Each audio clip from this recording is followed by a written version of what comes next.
O programa que você vai assistir agora é uma produção independente de responsabilidade de seus idealizadores e produtores. Uniformação, a construção diária de seu conhecimento. Uniformação está chegando.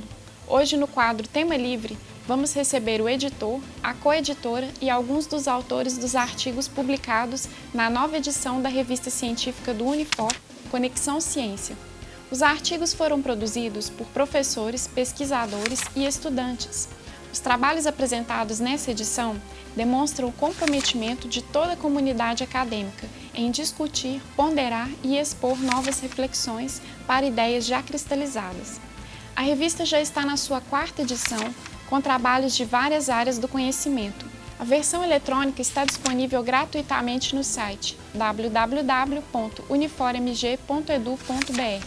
Estamos recebendo hoje a presença do editor da revista Conexão Ciência, professor Luiz Carlos Ferreira de Souza Oliveira, a coeditora Jussara Rodrigues Oliveira, e para falar sobre os artigos, estamos recebendo aqui no estúdio a visita do professor Anísio Cláudio Rios Fonseca, a professora Elizabeth Rocha de Carvalho Oliveira, ele que é estudante de Direito do Unifor, Magno Luiz da Silva. Nós vamos para um rápido intervalo e voltamos já. O mercado de trabalho exige profissionais mais qualificados. Não perca tempo. Escolha um dos cursos de pós-graduação Unifor. Direito Público, Língua Portuguesa, Gramática e Revisão de Textos, MBA em Gestão Estratégica de Negócios, Marketing e Controladoria, Saúde Pública em Vigilância Sanitária. Informações 0800 283 0494, www.uniformg.edu.br. Inscrições gratuitas até 6 de fevereiro.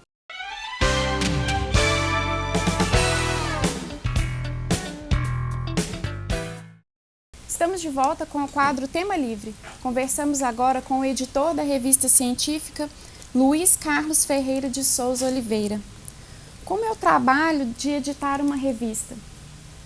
Bem, o trabalho de editar uma revista científica, como é a Conexão Ciência do Unifor, é um trabalho que exige a colaboração de um conselho editorial composto por professores, indicados pela reitoria da universidade, e que recebe e seleciona aqueles artigos que têm conteúdo científico e qualidade para serem editados e publicados. É um trabalho de paciência até, porque que exige a colaboração de, por exemplo, especialistas na área de bibliografia, especialistas na área de editoração, mas principalmente o critério científico do conselho editorial ao selecionar aqueles artigos que tenham realmente mérito. Nós fizemos isso ao longo de quase 4 meses para a reedição do primeiro número deste ano e estamos já desde agora, publicado o primeiro número, recebendo a contribuição de professores, alunos que tenham trabalho científico que queiram dar publicação para crédito científico, tanto seu como da instituição. Professor, como que é feita a seleção? Quais são os critérios utilizados para a escolha dos artigos? Como eu disse anteriormente, qualidade e rigor científico são os critérios mais importantes. Ok. Nós conversamos agora com a professora Jussara, que também é coeditora da revista. Professora, como que foi o trabalho da edição da revista? Quais foram as dificuldades encontradas? É interessante a gente comentar também, aproveitando a fala do professor, que um dos critérios que nós utilizamos é o trabalho tem que ser inédito. Tá? Então, essa dificuldade em si é dos pesquisadores, dos nossos professores e conjuntamente dos nossos alunos estarem enviando os seus trabalhos. Nós estamos estimulando cada vez mais a pesquisa, a extensão no Unifor e queremos que cada vez mais a nossa instituição ela se fortaleça na pesquisa. Nós precisamos, quanto mais nosso corpo de docentes e discentes estiverem trabalhando para a pesquisa, nós vamos estar trabalhando para o desenvolvimento do nosso país. Com certeza. Obrigada, professora. Nós conversamos agora com o professor Anísio Cláudio Rios Fonseca, que explica um pouquinho mais sobre o artigo que ele publicou na revista. Bom, para começar, meu artigo eu falo com os alunos, não gosto de artigo com título muito grande, mas o meu ficou enorme, não teve outra maneira de nomear o artigo, né? E esse trabalho ele começou em 2005, é até curioso, porque eu trabalho na área de mineralogia e coleciono minerais e rochas desde os 4 anos, então estou envolvido nisso aí há muito tempo. E vivo no campo. Meus meninos me acompanham nisso desde criancinhas mesmo. E nessa ocasião, a gente estava coletando umas amostras na região de Morro das Balas, porque o trabalho trata de espeleotemas goetíticos e hematíticos da região de Morro das Balas, tá? Eu vou explicar depois. Mas a gente já estava saindo e minha menina falou, ô pai, aquela rocha lá estava florando lá. Eu falei, não filha, aquilo ali é um laterito, é rocha comum aqui na região. Não dá uma marretada nela. Eu falei, tá bom. Desci do fusquinha, dei a marretada na rocha. E a primeira parte da rocha que abriu já tinha uma cavidade preenchida por cristais de quartzo. O que já fiz, cancelei a nossa saída, ficamos lá por mais umas 3 horas, quebrando essas rochas lateríticas, que são rochas muito ricas em óxidos de ferro. E eu observei que elas tinham várias cavidades, algumas preenchidas por cristais de quartzo e outras preenchidas por minerais que na hora não deu para identificar. E a partir daí, de coletar um bom número de amostras, eu enviei para a Universidade Federal do Rio Grande do Sul para fazer análises por microscopia por varredura. E acoplado a isso o sistema EDX, que faz a análise qualitativa e semi-quantitativa dos elementos químicos presentes ali. E o resultado foi muito interessante, sendo que até a equipe que estava manipulando o microscópio lá, achou interessante que havia estruturas dentro dessas cavidades que na hora que o feixe de radiação do sistema do microscópio atingia, elas explodiam, conforme está no trabalho. Então não foi possível identificar o que eram essas estruturas que estavam aderidas ali, mas eu até coloquei no trabalho mais por uma curiosidade do que propriamente ser o foco do trabalho, mas já que estava lá. E essas análises elas foram cedidas pela Universidade Federal do Rio Grande do Sul na pessoa do professor doutor, o nome dele é impronunciável, Heinrich Theodor Frank. Ele é alemão, é um amigão meu, doutor em zeólitas, e ele sempre faz esse tipo de análise para mim. Então, a partir desses resultados, eu publiquei, fiz o primeiro trabalho na pós-graduação que eu estava fazendo na UFLA, e posteriormente, especificamente sobre os espeleotemas, né, que são pequenas estalactites e estalagmites dentro dessas rochas lateríticas, são microcavernas, né, eu pude fazer esse trabalho que está presente na revista hoje. E todo esse trabalho tem sido comentado e algumas fotos dele também estão no Fórum Internacional de Mineralogia, sediado na Europa, do qual participo ativamente. E uma oportunidade que eu tenho de divulgar tanto a parte de mineralogia como que tem sido desenvolvido aqui dentro do Unifor, né? Não num sentido de propaganda, lógico, mas no sentido de divulgação. Professor Anísio, só me permite uma pequena observação. O material que constituiu a base das análises, a base do seu trabalho, foi coletado na localidade de Morro das Balas. Sim. Né? Eu só gostaria de perguntar, procede o nome, historicamente, Morro das Balas? Professor, até muito bem colocada a sua pergunta. Em 2004, um advogado que estava escrevendo um livro sobre a parte de escravatura, ele esteve aqui em Formiga fazendo umas pesquisas sobre possíveis combates na região de Morro das Balas. Então essa toponímia, né, Morro das Balas, ela tem várias explicações. Primeiro, evocando esses combates. Segundo, uma lenda que diz que houve um tiroteio entre boiadeiros lá, daí Morro das Balas. E terceiro, eu trouxe até o material, que posteriormente pode ser filmado em detalhe, que são esses agregados globulares de pirita limonitizada. Eles eram dourados, né, originalmente, depois eles oxidam e ficam dessa maneira. Inclusive, é tema de um trabalho que eu estou escrevendo junto com alunos da engenharia ambiental. E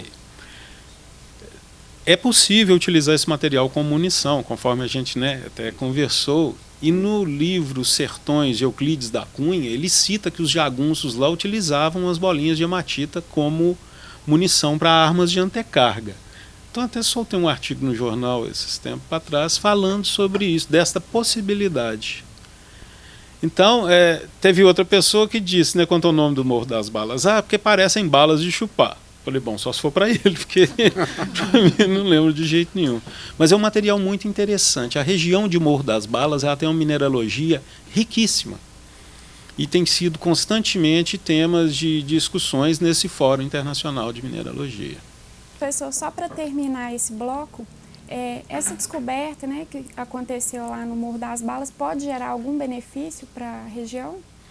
Olha, o benefício da descoberta em si não é um benefício financeiro, vamos dizer assim, mas esses materiais estão expostos aqui, que depois vocês devem filmar em detalhe, eles são o estágio final do processo de laterização de solos ou de corpos de minério. Laterização é um enriquecimento secundário por óxido, hidróxido de ferro, alumínio e etc., quando há lixiviação de outros elementos do solo. Com isso, concentra-se os óxidos.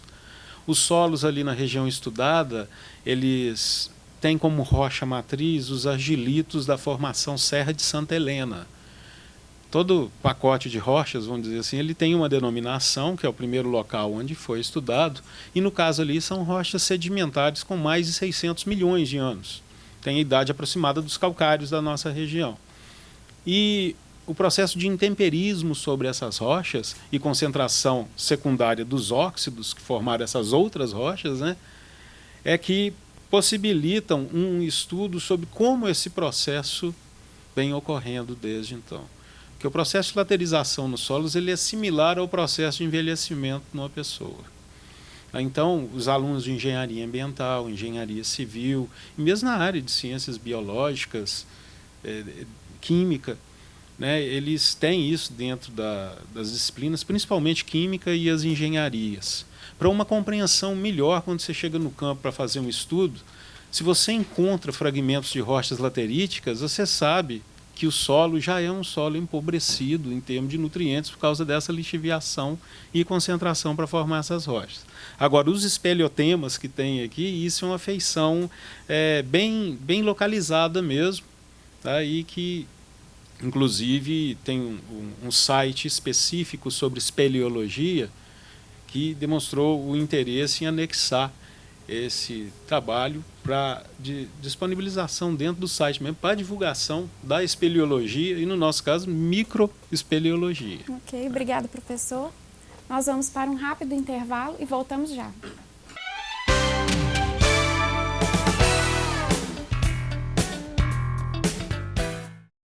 O mercado de trabalho exige profissionais mais qualificados. Não perca tempo. Escolha um dos cursos de pós-graduação Unifor. Direito Público, Língua Portuguesa, Gramática e Revisão de Textos, MBA em Gestão Estratégica de Negócios, Marketing e Controladoria, Saúde Pública e Vigilância Sanitária. Informações 0800-283-0494, www.uniformg.edu.br. Inscrições gratuitas até 6 de fevereiro.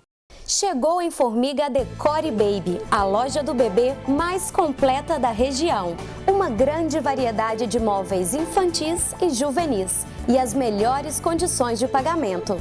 Papel de parede, berços, cortinas, tapetes, carrinhos, roupas e calçados. Tudo escolhido com amor e bom gosto. A chegada do seu bebê é um momento muito especial. E a Decore Baby quer construir este sonho com você. Venha conhecer a Decore Baby, o shopping do bebê.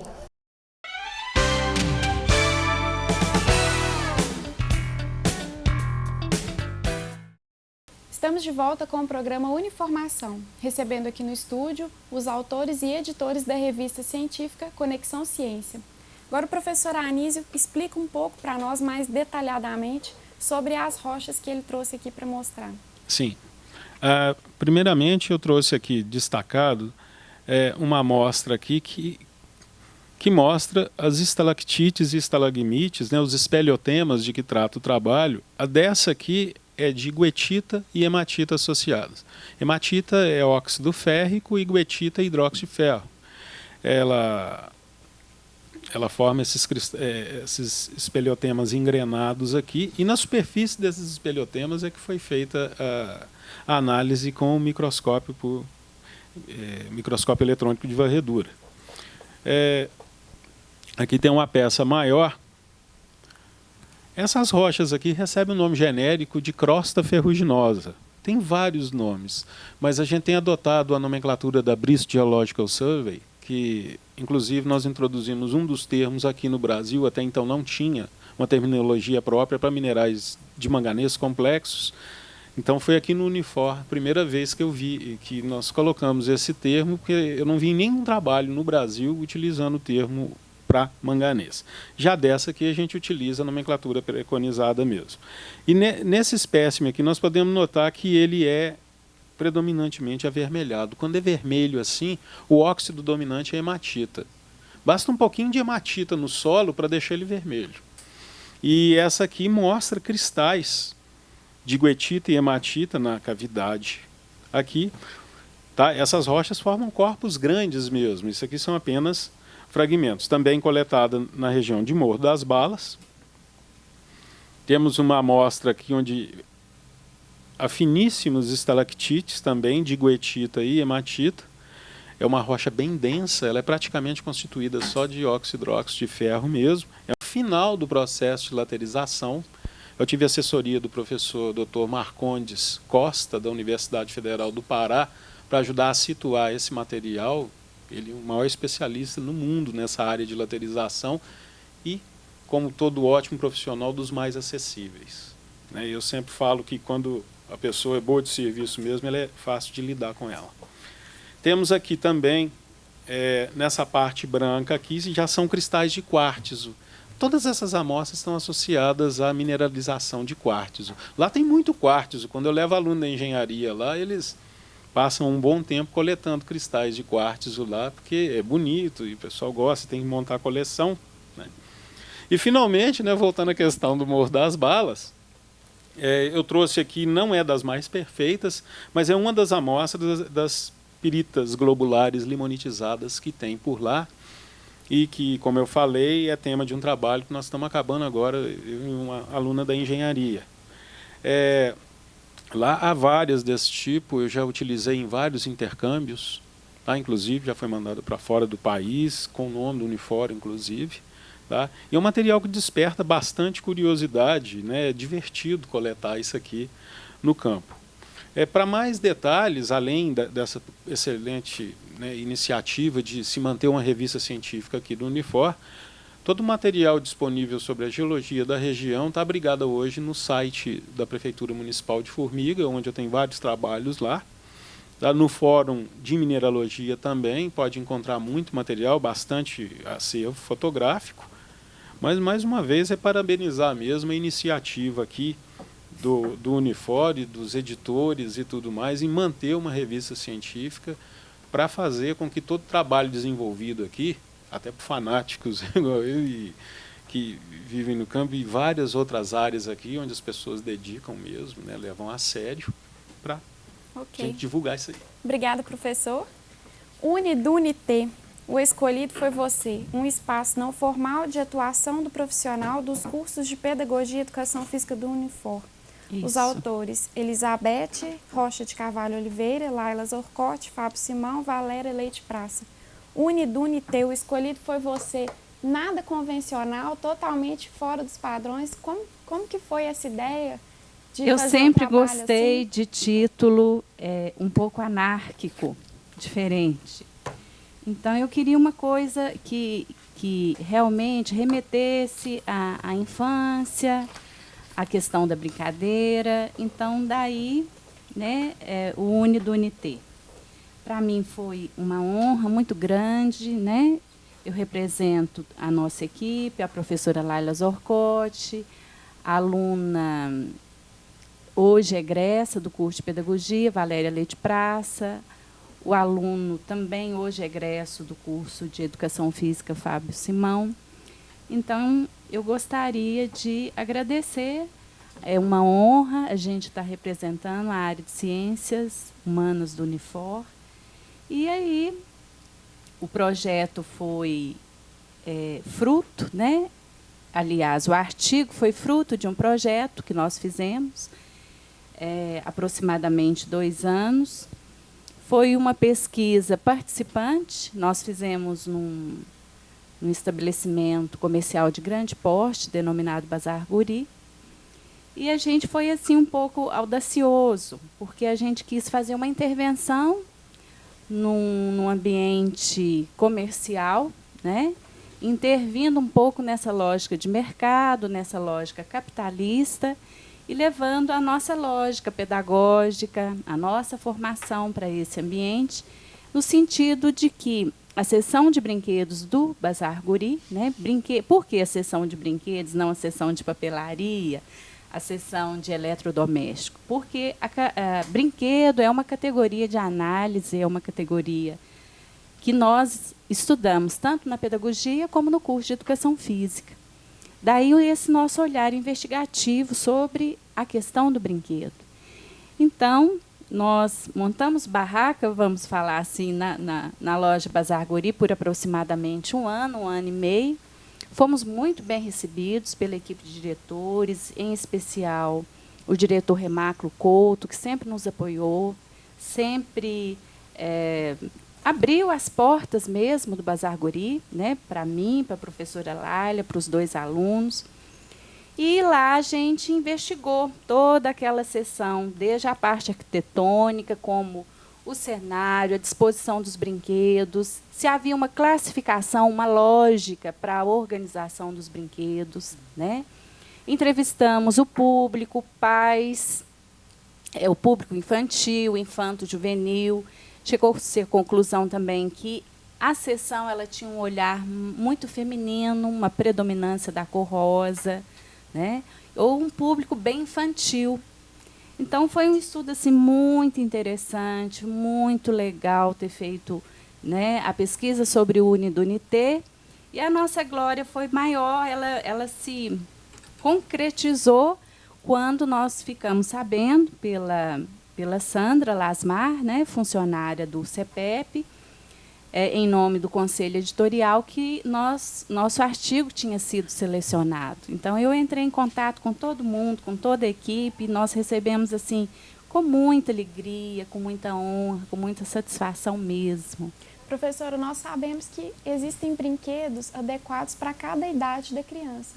O brinquedo pode influenciar na personalidade dela, à medida que ela se desenvolve, que ela cresce? A personalidade seria uma parte, né, da formação da criança. Então, eu acho que personalidade seria forte demais. Como estudiosos, vamos adotar o termo formação, né? Ficaria melhor. Então, pode sim, ao brincar, a criança extravasa, ela aprende, ela tem noção de regras, de disciplina, ela aprende a dividir, a socializar.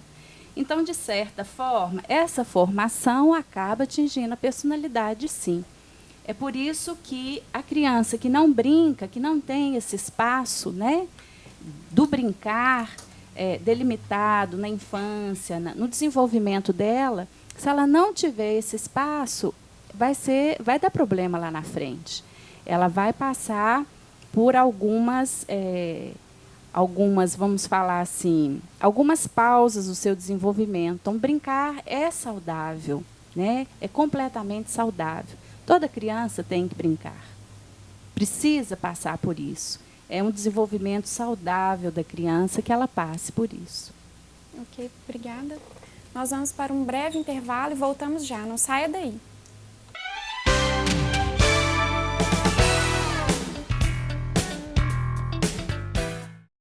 Chegou em Formiga a Decore Baby, a loja do bebê mais completa da região. Uma grande variedade de móveis infantis e juvenis e as melhores condições de pagamento.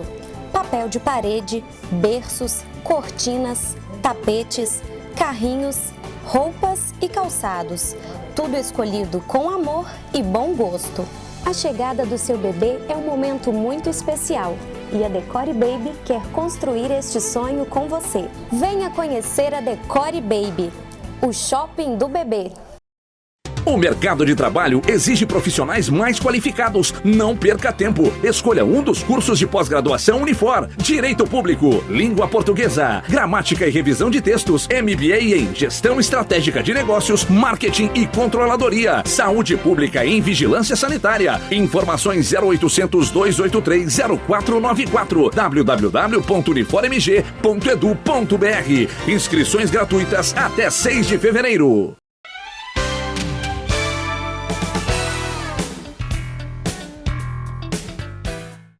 Estamos de volta com o quadro Tema Livre. A separação total como regime legal de bens. Esse é o título do artigo publicado na revista Conexão Ciência pelo acadêmico do curso de Direito, Magno Luiz da Silva. Magno. O regime de bens é um dos efeitos jurídicos do casamento, de modo que não há união conjugal sem regime patrimonial. É assim que Magno inicia o seu resumo do artigo. Magno, seu trabalho fala sobre regime de separação de bens. Explica um pouquinho como que funciona essa lei, o que você pesquisou no seu trabalho. Primeiramente, queria agradecer a oportunidade do convite e buscando enfatizar esse tema, porque muitas vezes as pessoas até desconhecem, muitas vezes o assunto regime patrimonial de bens dentro do casamento, as pessoas acabam entendendo como uma consequência automática dentro do casamento e por vezes até desconhecem se pode ser modificado ou não, se pode ser planejado ou não, ou se é só uma imposição estatal, essa questão do regime patrimonial. E o objetivo do artigo é colocar meio que uma proposta, porque dentro do contexto histórico e social que a gente vive hoje, nós entendemos, a partir de pesquisa, a partir de estudos, que esse regime da separação total se enquadraria melhor dentro desse momento atual que a sociedade vive. Isso pelo seguinte, como você bem falou no seu comentário, o regime de bens é um efeito jurídico do casamento.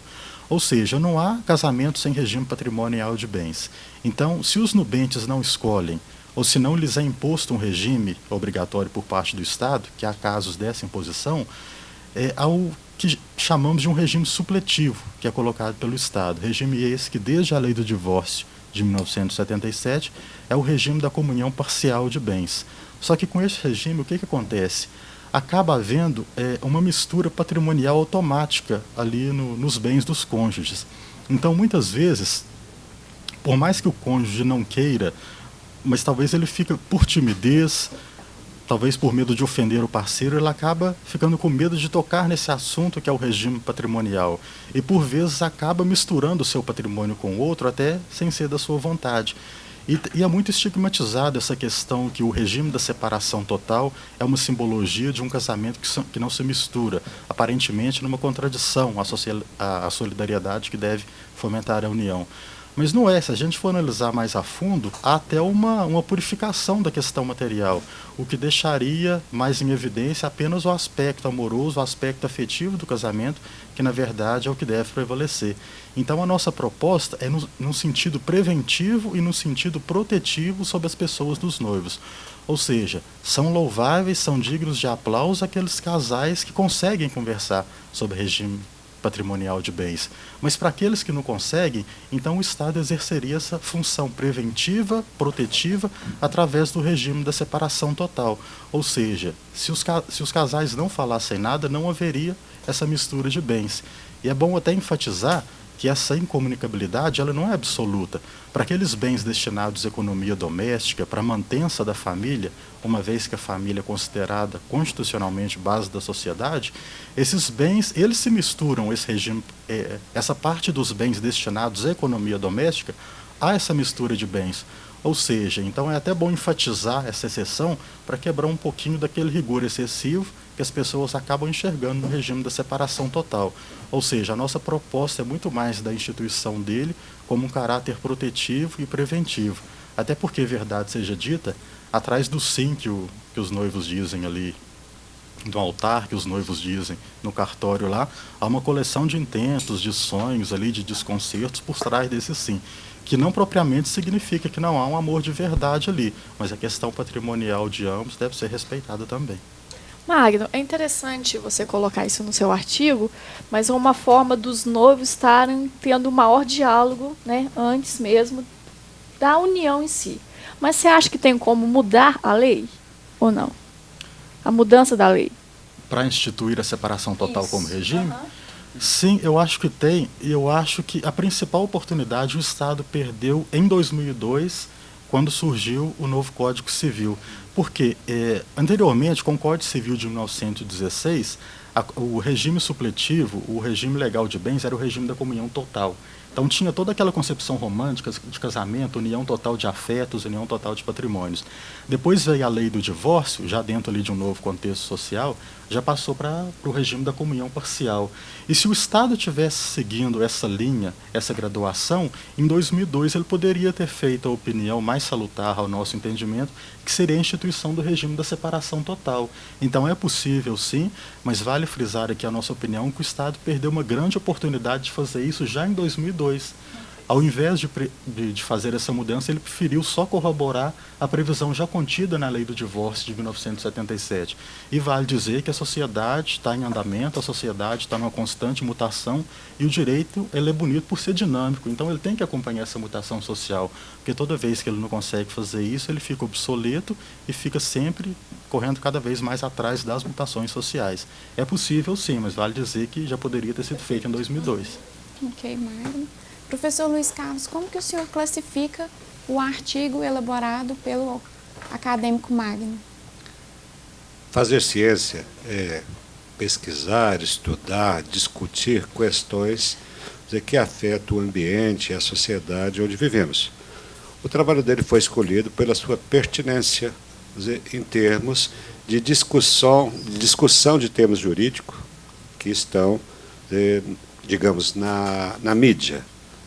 A questão do divórcio, recentemente, por exemplo, sofreu alguma mudança. Por exemplo, agora é praticamente imediata a conversão da separação em divórcio.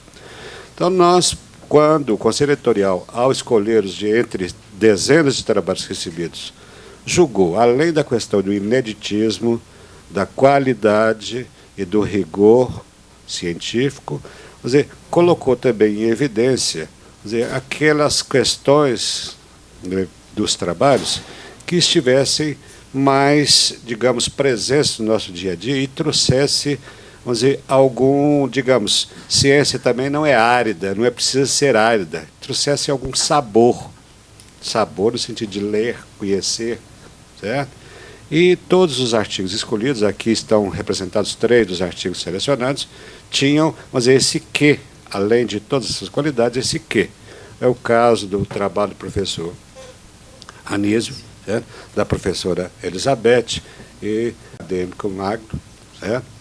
E além de outros, por exemplo, se todos quiserem ver, conhecer a revista que já está aí, sendo distribuída, trabalhos sobre questão de emagrecimento, utilizando ervas medicinais como a carqueja, e outros trabalhos que também têm seu quê de interesse.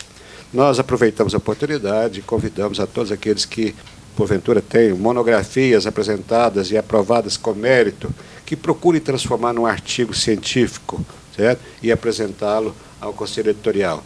Ou professores que têm algum trabalho desenvolvido em cursos, ou até mesmo dentro de suas disciplinas, que procurem transformá-los em artigos com qualidade científica e os apresentem para que tenhamos condição de já começar a trabalhar, selecionar artigos para o próximo volume da revista.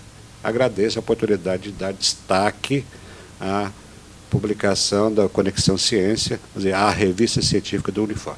O quadro Tema Livre recebeu hoje a presença dos editores da revista e dos autores dos artigos. Agradeço a presença de todos no programa, é um prazer recebê-los e deixo um breve espaço para as considerações finais. Gostaríamos de agradecer, então, e reafirmar o que o professor Luiz Carlos já colocou, né? Nós estamos aguardando novos artigos para a nossa nova edição, que vai ser agora, nós vamos estar fechando em abril, para que em junho a nova edição já esteja no ar. Obrigada. O Uniformação fica por aqui. Agradeço a sua audiência e nos encontramos na semana que vem. Até lá!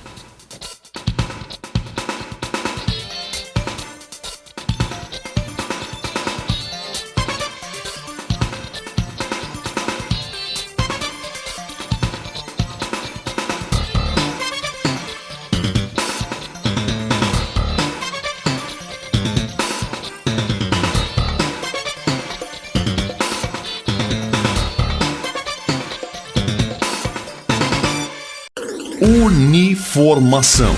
A construção diária de seu conhecimento. O mercado de trabalho exige profissionais mais qualificados. Não perca tempo. Escolha um dos cursos de pós-graduação Unifor. Direito Público, Língua Portuguesa, Gramática e Revisão de Textos, MBA em Gestão Estratégica de Negócios, Marketing e Controladoria, Saúde Pública e Vigilância Sanitária. Informações 0800 283 0494 www.uniformg.edu.br. Inscrições gratuitas até 6 de fevereiro. O programa que você assistiu agora foi uma produção independente de responsabilidade de seus idealizadores e produtores.